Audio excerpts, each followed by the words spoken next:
আরজিকর হাসপাতালে তরুণী মহিলা চিকিৎসককে ধর্ষণ করে খুনের ঘটনার পরেই লাগাতার আন্দোলন শুরু করেছে বিজেপি নেতৃত্ব। শুক্রবার রাজ্য বিজেপির তরফ থেকে রাজ্য জুড়ে চাকাজাম কর্মসূচি নেওয়া হয়েছে।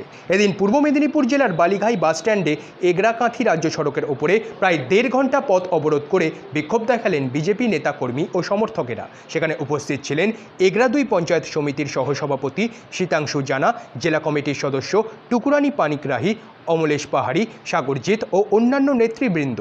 স্থানীয় বিজেপি নেতৃত্ব জানিয়েছেন, আমরা মুখ্যমন্ত্রীর পদত্যাগ চেয়ে দিকে দিকে আন্দোলন সংগঠিত করেছি।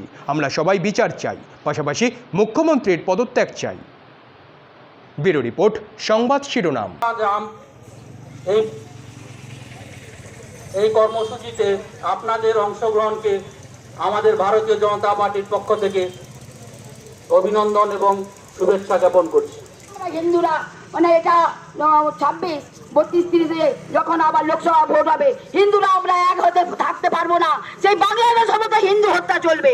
তাই আপনাদেরকে সকলকে বলছি, আপনি এই পশ্চিমবাংলা থেকে এই দিদিকে হটাও, এই প্রশাসন হটাও, এই প্রশাসন চোর প্রশাসন।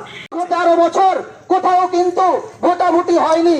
আজকে কোনো স্কুলে ভোট হয় না, আজকে কোনো কলেজে ভোট হয় না, আজকে কোনো সমিতিতে ভোট হয় না।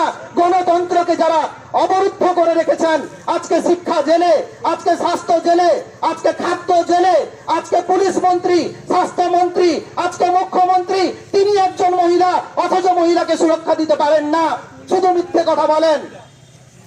তো আপনাদের যদি পরিবর্তন করতে হয়, একমাত্র বিকল্প ভারতীয় জনতা পার্টি। তাই আপনারা সামনে থেকে লড়াই করতে না পারুন, আমাদের সাপোর্ট করুন, তাতে আপনার নৈতিক জয় হবে। একটা কথা মনে রাখবেন, অত্যাচার যে করে আর অত্যাচার যে সহ্য করে তারা সবাই সমান অপরাধী।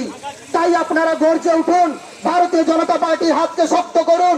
আপনাদের এগিয়ে যেতে হবে, আপনাদের পরিবর্তন করতে হবে। যতদিন না নবান্ন পরিবর্তন করতে পারছেন, যতদিন আরজিকরের প্রতিবাদ করতে পারছেন। আপনারা দেখছেন সংবাদ শিরোনাম।